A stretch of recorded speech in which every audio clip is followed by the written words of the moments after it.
Rasulullah Shallallahu alaihi wasallam meletakkan di atas bumi niku karena paham. Karena paham betul, bahkan Rasulullah niku saya yakin nggih, mirip seperti Nabi Sulaiman. Bahkan mungkin lebih dahsyat lagi. Bahkan berbincang dengan hewan, berbincang dengan pohon, berbincang dengan bumi niku saged ada Allah. Berikutnya Rasulullah Shallallahu alaihi wasallam diriwayatkan dalam hadis yang lain disebutkan ngeten iki. Bumi pernah berguncang. Beliau kemudian meletakkan tangannya di atas bumi. Ini Rasulullah. Bumi goncang orang diletakkan di tanah. Kalau kita nggak lari, munan lari sembunyi di bawah meja ini siap-siap meja. Meletakkan tangannya di atas bumi, kemudian beliau bersabda, tenanglah engkau wahai bumi, belum saatnya terjadi kehancuran. Beliau kemudian berpaling kepada para sahabat dan sambil bersabda, ketahuilah bahwa Tuhanmu Allah sedang memberikan teguran kepadamu, maka ambillah pelajaran dari kejadian yang berharga. Itu Rasulullah Shallallahu alaihi wasallam sangat mengingatkan seperti itu. Bismillahirrahmanirrahim, Bapak-bapak dan saudara-saudara rahimakumullah. Alhamdulillah malam hari ini kita bisa melanjutkan kajian tafsir Al-Qur'an. Mudah-mudahan Allah Subhanahu wa taala selalu melimpahkan rahmat dan anugerahnya kepada kita, anugerah kebaikan dan keridhaan dari Allah Subhanahu wa taala. Amin ya rabbal alamin. Salawat serta salam semoga tetap terlimpahkan kepada Nabi Muhammad Sallallahu Alaihi Wasallam. Bapak-bapak dan saudara-saudara rahimakumullah, malam hari ini saya mengajak bapak-bapak dan saudara-saudara untuk mengkaji tentang sikap Rasulullah Sallallahu Alaihi Wasallam ketika terjadi gempa bumi. Hari-hari ini kita mendengarkan kabar berita di Cianjur, Cianjur sudah 200-an lebih yang ditemukan meninggal dunia. Oleh karena itu kita mencoba nanti mengkaji apa yang disampaikan oleh Rasulullah dan bagaimana Al-Quran tentang gempa bumi ini, dengan harapan kita bisa bersikap yang pas gitu, yang mendekati sebagaimana Rasulullah bersikap terhadap terjadinya gempa bumi ya. Ini ada satu hadis yang Rasulullah Shallallahu alaihi wasallam pada waktu dikabarkan tentang gempa, Rasulullah Shallallahu alaihi wasallam kemudian berkata dawuh ngeten iki. Diceritakan dari Hafiz, dari Lais, dari Syahr. Dia menyatakan kota Madinah pernah mengalami goncangan, gempa maksudnya, di masa Nabi Muhammad SAW. Kemudian Nabi bersabda, sesungguhnya Allah mengingatkan kalian, maka ingatlah kalian pada Allah. Jadi yang terpenting itu, jadi apa-apa itu tidak ada satupun kecuali itu ada kaitannya dengan Allah. Gempa bumi itu tidak akan terjadi kecuali juga diizinkan oleh Allah. Gempa bumi itu bisa jadi merupakan, mohon maaf, merupakan peringatan agar orang ingat, tapi bisa jadi gempa bumi itu juga merupakan anugerah pendidikan. Pendidikan agar tambah sabar, tambah mawas diri, gitu, antaranya gitu. Sebagaimana seseorang murid maupun diri kita seringkali kalau tidak ketabrak kahanan ngoten mboten ngadai pelajaran tertentu. Kadang-kadang ngoten nggih, padahal nggih sebetulnya pelajaran secara secara informasi, ilmu itu sudah kita dengar lama. Tetapi kita itu tidak meresapinya kecuali ketabrak kahanan atau nabrak kahanan. Ketabrak menapa nabrak ya? Ketabrak kahanan. Maka kalau kita sebetulnya tidak hanya peristiwa besar seperti gempa bumi. Kahanan itu kalau bisa setiap saat, setiap waktu mengingatkan kita pada Allah, sehingga kita bisa menyikapi yang terbaik. Nah, biasanya memang kalau besar gini ini, itu diharapkan pengingatannya itu lebih diperhatikan. Rasulullah Shallallahu Alaihi Wasallam pada waktu itu dawuh kepada para sahabatnya, sesungguhnya Allah sedang mengingatkan kalian, maka ingatlah kalian pada Allah. Berikutnya Rasulullah Shallallahu Alaihi Wasallam diriwayatkan dalam hadis yang lain disebutkannya demikian. Bumi pernah berguncang. Beliau kemudian meletakkan tangannya di atas bumi. Ini Rasulullah. Bumi goncang orang diletakkan di tanah. Kalau kita nggak lari, lari sembunyi di bawah meja, ini siap-siap meja. Meletakkan tangannya di atas bumi, kemudian beliau bersabda, tenanglah engkau wahai bumi, belum saatnya terjadi kehancuran. Beliau kemudian berpaling kepada para sahabat dan sambil bersabda, ketahuilah bahwa Tuhanmu, Allah, sedang memberikan teguran kepadamu, maka ambillah pelajaran dari kejadian yang berharga. Itu Rasulullah Shallallahu Alaihi Wasallam sangat mengingatkan seperti itu. Jadi Bapak-bapak, rahimakumullah, Rasulullah Shallallahu Alaihi Wasallam meletakkan di atas bumi niku karena paham betul, bahkan Rasulullah niku saya yakin mirip seperti Nabi Sulaiman, bahkan mungkin lebih dahsyat lagi, bahkan berbincang dengan hewan, berbincang dengan pohon, berbincang dengan bumi niku saged. Niku bahkan beberapa orang-orang di masa sekarang itu yang dikaruniai oleh Allah ilmu untuk mendengarkan alam semesta dengan piranti basiro, dengan piranti nurani dan mata hatinya niku saged. Nah, kalau secara ilmiah itu kan juga sedang berkomunikasi. Ini secara ilmiah ilmu pengetahuan ilmiah ditelitilah lombok umpamanya. Maka lombok itu saat diteliti kan memberikan informasi. Nah, ya, aku ini mengandung vitamin C banyak. Tapi juga kalau di dalam perut bisa membuat perut mulus. Nah, tapi itu secara ilmiah. Tapi kalau Rasulullah maupun orang-orang yang diberikan oleh Allah kelebihan ilmu, kepekaan untuk mendengarkan suara-suara alam semesta ini, maka bisa mendengarkan betul maunya apa alam. Bapak-bapak rahimakumullah, ilmiah tapi tidak disadari. Ilmiah tapi tidak disadari adalah orang-orang tua kita dulu. Mungkin di antara panjenengan juga ada yang seperti itu. Kalau nuwun sewu yang punya sapi atau kambing, mbeknya kambing dan mengohnya sapi itu kalau lapar dengan sakit beda betul. Beda toh? Kambing kecepit. Itu mbeknya beda dengan saat lapar minta makan. Itu berarti hewan sedang berkomunikasi dengan sama sebetulnya saat ada banjir di depan rumah kita.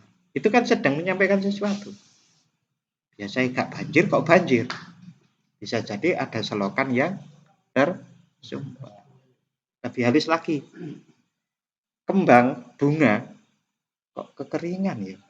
Pote sudah sangat kering itu kurang. Ini kan ilmiah tapi mboten kita sadari. Ilmiah tapi mboten kita sadari. Nah, yang pakai mata hati basirah itu adalah informasi dari gelombang itu tapi bukan yang kita lihat seperti itu. Tapi latihannya diantaranya ya kita memperhatikan. Tapi karena sudah sangat biasa, sering-sering apa-apa itu tidak terperhatikan. Apa yang gede-gede yang lebih banyak butuh diperhatikan kok. Napa? Sawah kayak kudu dipacul. Umpamanya begitu dan kerja dan macam-macam. Nah, Rasulullah Shallallahu alaihi wasallam meletakkan tangan itu karena memang paham. Saya yakin Rasulullah paham betul. Dan mengapa kok kemudian meletakkan tangan dan dawuh Rasulullah niki ngeten niki? Hai bumi, belum saatnya terjadi kan?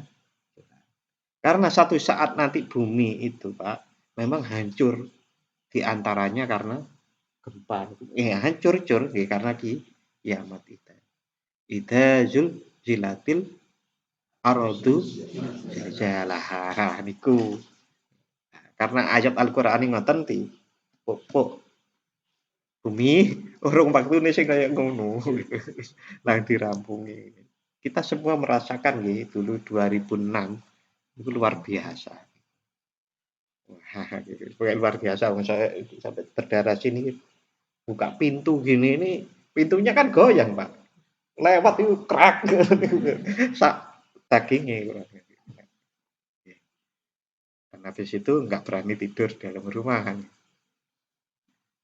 Kita bikin tenda hujan-hujan ya. Nah itu memang betul-betul peringatan. Saat seperti itu Tuhanmu sedang memberikan teguran, maka ambillah pelajaran. Itu ya sebetulnya harus diambil pelajaran. Pelajarannya tentu banyak sekali. Di antaranya kalau pelajarannya satu, ya, nanti pelan-pelan akan disampaikan sedikit demi sedikit. Bapak-bapak, rahimakumullah, berikutnya kalau di dalam Al-Quran Allah Subhanahu wa taala berfirman, "A'udzubillahi minasyaitonirrajim." Quran surat Al-Baqarah 155, 156, 157. Quran surat Al-Baqarah 155, 156, 157. A'udzubillahi minasyaitonirrajim. Bismillahirrahmanirrahim. وَلَنَبْلُوَنَّكُمْ بِشَيْءٍ مِّنَ الْخَوْفِ وَالْجُوعِ وَنَقْصٍ مِّنَ الْأَمْوَالِ وَالْأَنفُسِ وَالثَّمَرَاتِ وَبَشِّرِ الصَّابِرِينَ. Dan kami Allah dengan bala tentaranya pasti akan menguji kamu dengan sedikit ketakutan. Disebut sedikit apa? Sedikit ketakutan. Termasuk yang sedikit ketakutan di gempa niku. Gempa niku medeni. Apalagi kemudian terdengar kira-kira ada mega trust. Benturan yang keras sekali. Nah, ini kan sudah dibahas. Karena letaknya yang sekarang ini pun dekat, tapi bukan. Ya, memang pada satu saat memang bumi ini hancur gitu Kak. Mau nggak mau ya itu. Nah, napa niku sing disebut tanah Jawa sigar dadi loro napa pripun wallahu alam mboten semerap. Tapi sebesar maupun kecil sebetulnya gempa, musibah apapun itu harus jadi teguran bagi kita, harus jadi peringatan bagi kita, pelajaran bagi kita semua. Pelajaran yang terpenting cepet-cepet lah nyedak nang Gusti Allah. Ngoten niku nggih. Agar kalau del kita dipundhut nyawa kita selamat akhirat. Nah, kami pasti akan menguji kamu dengan sedikit ketakutan, kelaparan, kekurangan harta, kekurangan jiwa, berarti kematian. Kita kalau mikir, wah, kok anakku piye ya anak kan macam-macam ngaten iki. Dan buah-buahan, berkurangnya buah-buahan. Dan sampaikanlah kabar gembira bagi orang-orang yang sabar. Yang sabar itu adalah perisai dan senjata orang-orang beriman dalam menghadapi beban dan tantangan hidup. Ini kita tafsirnya Quraisy Shihab. Sabar adalah perisai dan senjata orang-orang beriman dalam menghadapi beban dan tantangan hidup. Oke, saya ulang lagi, ini penting banget. Jadi orang beriman itu punya senjata yang namanya sabar untuk menghadapi beban dan tantangan hidup. Tidak ada orang niku sekaya apapun boten nggadahi beban dan tantangan hidup. Pasti punya karena memang kita itu diciptakan untuk diuji. Itulah ujian yang akan kalian hadapi berupa perasaan takut pada musuh, kelaparan, kekurangan bekal, harta jiwa, dan buah-buahan. Ayat tadi, tidak ada yang melindungi kalian dari ujian-ujian berat itu selain jiwa kesabaran. Jiwa kesabaran. Maka sampaikanlah wahai Nabi Muhammad berita sukacita yang menggembirakan kepada mereka yang bersabar dengan hati dan ucapan. Ucapannya bagaimana orang sabar niku? Alladzina idza asabatahum musibah qalu inna lillahi wa inna ilaihi raji'un. Yaitu orang-orang yang apabila ditimpa musibah mereka berkata inna lillahi wa inna ilaihi raji'un. Sesungguhnya kami milik Allah dan hanya kepada Allah lah kami kembali. Dulu pernah saya jelaskan panjang lebar, kalau kita itu milik Allah, maka kita itu kudune turut taat kepada Allah.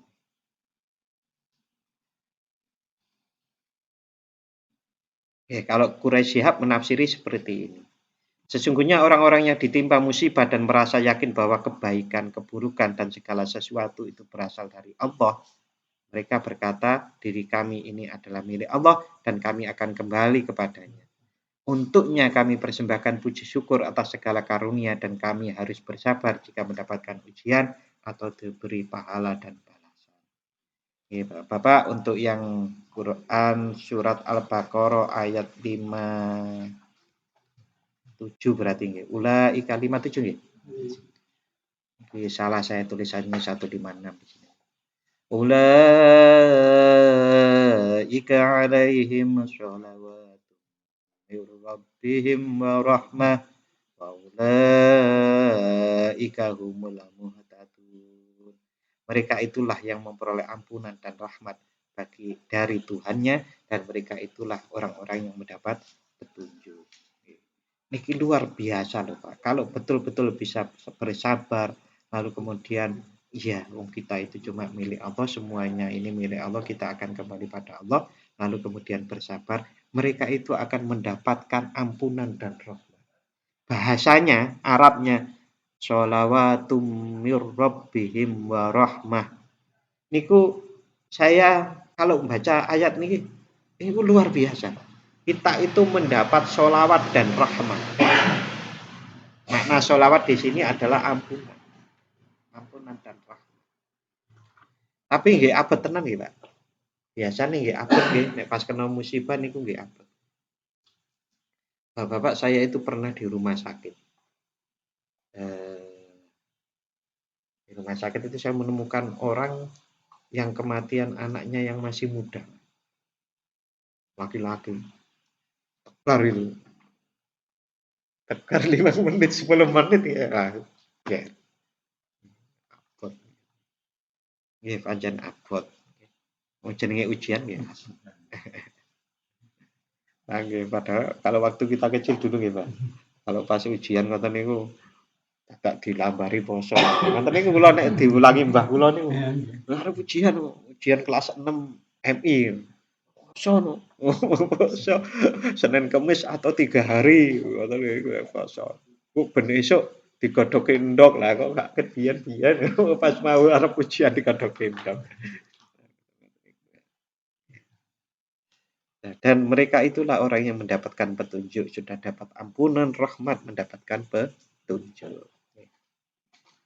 Nah, terkait dengan apa yang terjadi di Cianjur itu, ya harusnya seperti ini. Kita ikut berbelasungkawa dan berwasiat kesabaran agar mendapatkan sholawat, rahmah, dan hidayah. Nah, terkait hal ini Bapak-Bapak ada sebuah hadis yang mana sebesarnya Sesungguhnya besarnya balasan sesuai dengan besarnya ujian. Inna idzamal jazaa'i ma'a idzamil bala. Sesungguhnya besarnya balasan sesuai dengan besarnya ujian. Wa innallaha idza ahabba qauman ibtalahum. Sesungguhnya ketika Allah mencintai suatu kaum, Allah akan mengujinya. Berarti wong Cianjur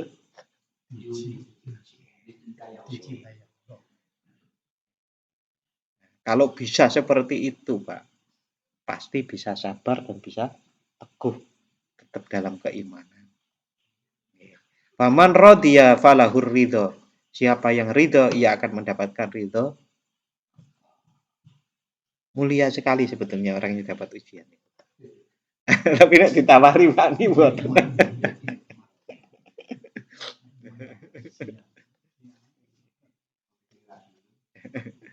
Famar rodiya falahur ridho. Barang siapa ridho dengan ujian itu tadi, ia akan mendapatkan ridho dari Allah. Wa man sakhita falahus sakhatu.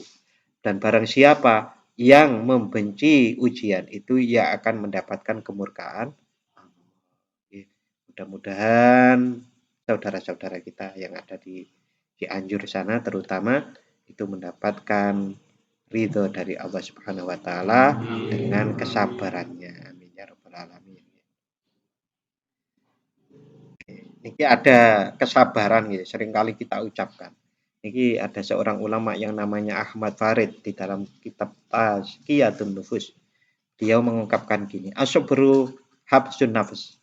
Sabar adalah menahan diri, anil jaz'i, dari menggerutu.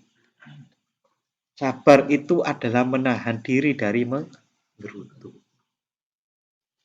Wallasani, dan mengeluh.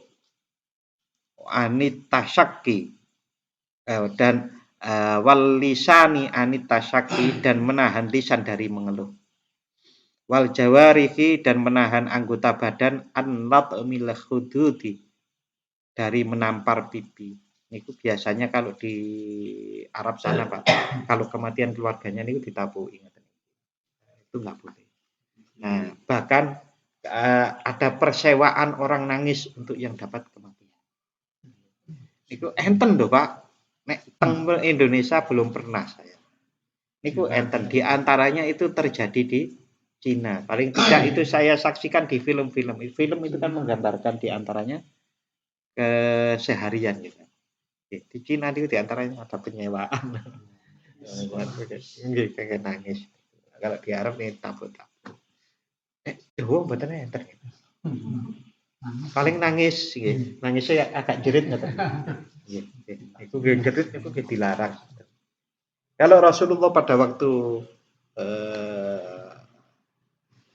putranya yang bernama Ibrahim itu wafat, dia gledesnya tembak meleleh matanya, tapi betul sampai dan bersuara. Ada yang juga merobek-robek baju maupun merobek-robek sesamanya. Sekali lagi, yang namanya sabar adalah menahan diri dari menggerutu, menahan lisan dari mengeluh, menahan anggota badan dari menampar pipi, merobek-robek baju dan sesama.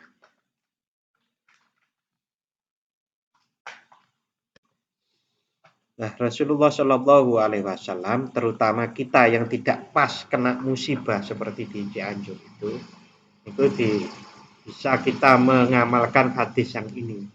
Qala Rasulullah Shallallahu Alaihi Wasallam, man nafasa an mu'minin kurbatan min kurabid dunya, barang siapa yang menghilangkan kesusahan dari orang mukmin, Allah akan menghilangkan nafasa Allahu anhu kurbatan min kurabi yaumil qiyamah. Allah akan menghilangkan kesusahannya di hari kiamat. Wa man yassara ala mu'sirin, dan barang siapa membantu orang yang kesulitan, yassarallahu alaihi fid dunya, maka Allah akan memudahkannya urusan di dunia dan di akhirat. Wa man satara musliman, dan barang siapa menutupi aib seorang muslim, satarallahu fid dunya wal akhirah, maka Allah akan menutupi aibnya di dunia dan di akhirat. Wallahu fi aunil abdi, maka nal abdu fi auni akhi. Allah akan selalu melindungi, menolong hambanya selama hamba tersebut menolong saudaranya. Hadis riwayat Imam Muslim. Nggih, niki kalau kita yang jauh dari Cianjur saat ini, banyak sebetulnya saluran kalau punya kelebihan harta, uang, itu banyak saluran. Beredar di mana-mana ampunan. Apa rekening-rekening ini. Kalau bisa di rekening dari yang paling dekat. Umpamanya jaringan kerja di mana di tempat kerja itu bagusnya seperti itu. Nah, sing boten gitu doakan mudah-mudahan sabar, mudah-mudahan mendapatkan ketetapan dan ketambahan iman. Karena apa? Hadis-hadisnya seperti itu. Musibah itu bisa kemudian memunculkan tambahan kekuatan. Bapak-bapak, sesudah gempa bumi yang seperti ini maupun seperti dulu, maupun COVID kemarin, intinya sesudah musibah-musibah niku, sebetulnya kita harus banyak berubah. Tapi kan sering kali kita mboten berubah. Terus mboten. Gini mboten kita. Nggih, di antaranya ya kita-kita niku harusnya banyak berubah. Di antara perubahan yang diharapkan adalah ingat kepada Allah tadi itu. Ini adalah teguran, ini pendidikan. Oleh karenanya sangat penting sekali kita itu kemudian mawas diri, meneliti diri kita sendiri kalau mendengarkan adanya musibah. Seperti Cianjur ini kita juga harus mawas diri, kita juga harus melihat apakah diri kita ini banyak yang harus diperbaiki. Kalau saya sendiri banyak yang harus diperbaiki ya, Pak. Monggo di antaranya ngeten iki. Dari Anas bin Malik. Ia berkata, Anas bin Malik ini salah seorang sahabat. Saya pernah masuk ke dalam rumah Siti Aisyah bersama seorang lelaki.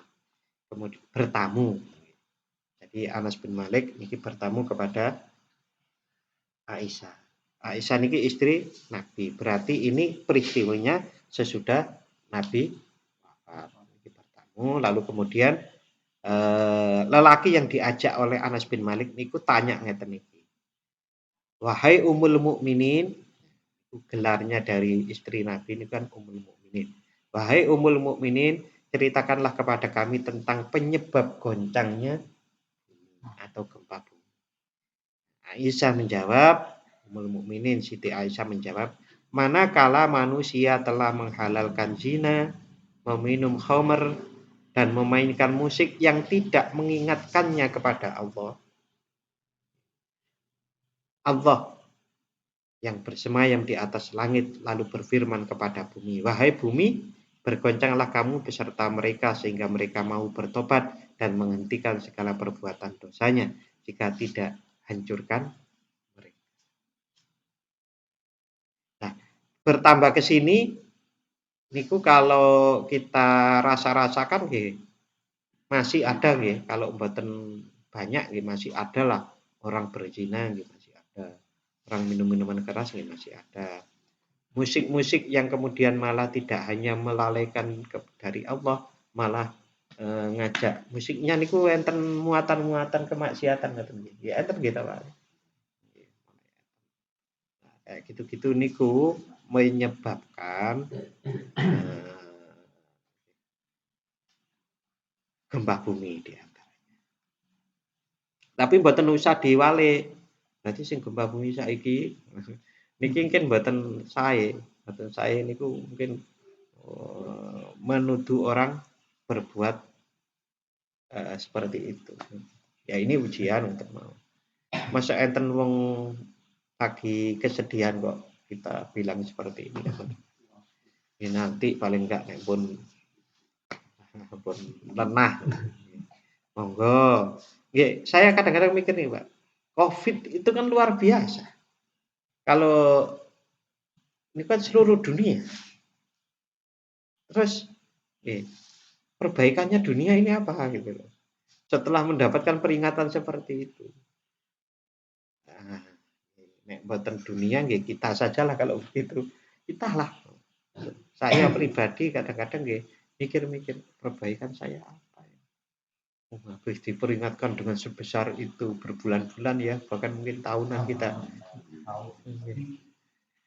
Kan sing mboten total mboten medal niku kan sampai sampai dalan-dalan diplang-plang. Ditutup nih kalau ngeri banget.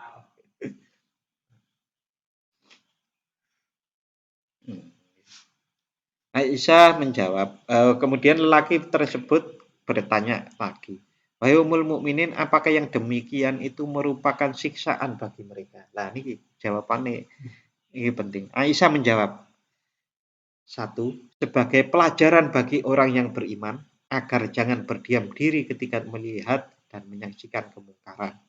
Juga sebagai siksaan bagi orang yang durhaka. Berarti apa yang harus kita lakukan? Kalau kita niku kekuatannya adalah diri kita, diri kita yang diperbaiki. Kalau kekuatan kita itu adalah diri kita dan keluarga kita, moga diri kita dan keluarga kita perbaiki. Kalau kekuatan kita itu adalah kekuatan sak desa, Pak Lurah, harus sak desa. Gimana caranya? Dicari cara, kalau cara niku kan saged dipikirkan, dirapatkan. Kalau Pak RT nggih sak RT. Kita sampaikan bahwasannya kita perlu untuk kembali kepada Allah. Kembali kepada Allah itu diantaranya adalah yang salah-salah itu, kalau salah itu kan ibaratnya kita menjauh dari jalan menuju Allah, teman. Maka kita kembali ke jalan Allah. Anas bin Malik kemudian berkata, aku tidak pernah mendengar sebuah hadis yang menggembirakan dibanding hadis ini. Ini Pak, jadi jawabannya luar biasa nih. Wahai Ummul Mukminin, apakah yang demikian itu merupakan siksaan bagi mereka? Siti Aisyah menjawab, sebagai pelajaran bagi orang yang beriman, agar jangan berdiam diri ketika melihat dan menyaksikan kemungkaran, juga sebagai siksaan bagi orang yang orang yang beriman niku hendaknya juga peduli. Kalau zaman dulu niku kepedulian sosial ngoten niku. Kalau ada anak yang kurang bener niku kan semua wong sak kampung kan nuturi ngoten. Wayahe sekolah kok nang omah. Nang sekolah kok nang sawah, gak sekolah kan ngoten. Saiki kan dijarke. Privasi ya, Mbah. Ngono iku wah bocah. Repot saiki bocah nom-nom ya. Pinter nek kok privasi kula niki, Mbah.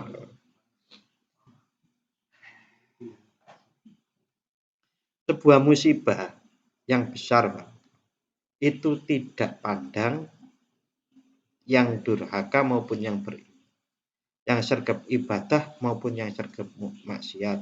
Kalau sudah niku semuanya kena. Maka kan jawabannya, kalau ini musibah ini adalah mengenai orang yang beriman, berarti itu pelajaran agar tidak hanya diam, tetapi memberikan pembelajaran, berdakwah agar tidak terjadi kemungkaran di mana. Bagi orang yang tidak beriman, nah itu berarti adalah siksaan, hukuman. Karena hukuman tinggal kalau habis dihukum mau balik api atau tambah tadi. Kan enten cerita-cerita niku ceritanya nggih, Pak. Ceritanya yang saya lihat di TV maupun dulu itu. Orang yang keluar dari penjara niku sering masuk penjara lagi. Lagi, karena apa? Berpraktekkan ilmu baru setelah dari penjara keluar praktek ketangkep lagi. Betul sadar. Di antaranya. Nah, apa yang diungkapkan oleh Ummahatul Mukminin Siti Aisyah radhiyallahu anha tadi, Bapak, niku senada sama persis dengan apa yang disampaikan oleh Allah Subhanahu wa taala, difirmankan oleh Allah dalam Quran surat Ar-Rum ayat 41. Dhaharul fasadu fil barri wal bahri bima kasabat aidin nas liyudhiqahum ba'dalladzi 'amilu la'allahum yarji'un. Dhaharul fasadu fil barri wal bahr. telah tampak kerusakan di darat dan di laut. Bima kasabat aidin nas, disebabkan karena perbuatan tangan manusia. Mengapa begitu? Liyudhiqahum agar manusia itu ngincipi, agar mereka itu merasakan ba'dalladzi amilu, sebagian dari akibat perbuatan mereka, agar mereka kembali ke jalan yang benar. Allahum yarjiun, agar mereka itu kembali yang kepada jalan yang benar. Bapak-bapak rahimakumullah, sekali lagi saya ringkas bahwasannya penting sekali kita itu untuk memikirkan ulang kejadian-kejadian yang itu hubungannya dengan musibah. Untuk apa dipikirkan ulang? Agar kita mengingat kembali saat musibah dulu oleh ndonga Gusti Allah kaya napa. Pas Covid niku kan doanya nasional. Pas Covid ini doanya nasional. Sampai KUA niku nggih ngadakan KUA Berbah bersama Kemenak Sleman. Hampir semua niku ada. Kayak tobat-tobat kabeh. Termasuk kita loh Pak, bukan hanya mereka yang kita ceritakan, termasuk kita waktu itu nggih. Nah, pada waktu kita mengingat betapa kita itu dulu berdoa kepada Allah saat kesulitan itu, maka kita tidak boleh melupakan itu. Karena kalau kita melupakan, seakan-akan di dalam Al-Qur'an ada seakan-akan nggak pernah ndonga wong-wong niku. Wis enak ora butuh Gusti Allah. Sok ngoten niku menungso, dan itu sudah disabdakan oleh Allah dalam Al-Qur'an. Manusia niku nggih sering-sering ngoten. Kula nggih manusia lho Pak, kula nggih. Maka kalau kita sering mawas diri, introspeksi diri, mengingat kembali apa yang pernah terjadi dengan kita, kesulitan-kesulitan, musibah-musibah maupun ujian-ujian di masa lalu itu akan semoga bisa menghaluskan dari hati kita semuanya untuk kembali ke Allah Subhanahu wa taala. Itu Bapak-bapak, lalu kemudian kita yang tidak kena musibah tadi disebutkan bahwasanya kita bisa membantu dengan apapun ya yang bisa kita punya, umpamanya kalau kita punyanya uang ya bisa, dan tidak harus besar loh Pak. Rekening ini ku napa maneh nek rekeningnya sami ini kan mboten kena ya 10.000 ya ora apa-apa. 10.000 lampu merah nggih kata kula tasik khawatir nek lampu merah niku. Karena kabar-kabar cerita seperti itu. Karena ada saluran yang lebih terpercaya, mengapa tidak? Banyak kalau jenengan secing gitu dari lembaga-lembaga resmi, baik MUI maupun Muhammadiyah maupun NU, kan yang resmi-resmi.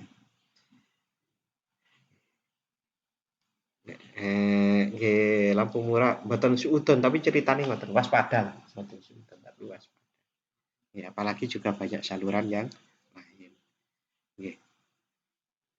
Ya kalau mengingat dulu kita di gempa Bantul itu sampai royokan Bantul. Ingat betul. Kalau saya betul ikut-ikut gitu. Tapi cerita bahwa bantuan itu sampai royokan kan gitu. Terutama hari-hari di mana sebelum banyak bantuan itu sampai royokan. Mudah-mudahan Allah Subhanahu wa taala memberi kekuatan pada saudara-saudara yang ada di lokasi gempa sana. Dan mudah-mudahan juga Allah memberikan kesabaran dan kekuatan iman untuk mereka dan juga kita, amin ya rabbal alamin. Kita akhiri dengan doa, a'udzubillahi minasyaitonirrajim, bismillahirrahmanirrahim. Allahumma shalli wa sallim ala sayyidina Muhammad wa ala ali sayyidina Muhammad walhamdulillahi rabbil alamin. Allahumma ighfir lana dhunubana wa liwalidayna warhamhum kama rabbayana. Allahumma sabbit imanana wa وبارك لنا فيما أعطيتنا وسلمنا في الدنيا والآخرة. اللهم أعنا على ذكرك وشكرك وحسن عبادتك.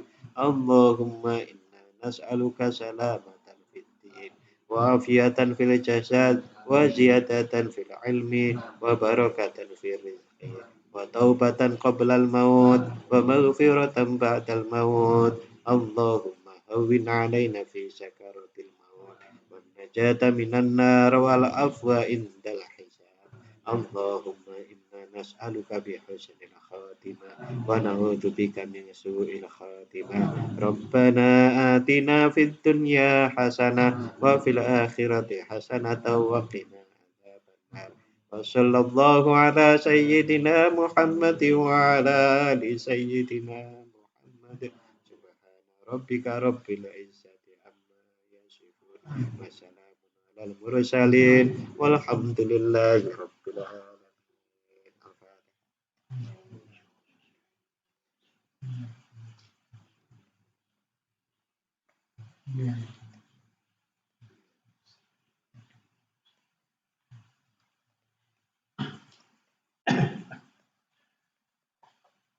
Matur nuwun, mohon maaf apabila ada khilaf. Wassalamualaikum warahmatullahi wabarakatuh.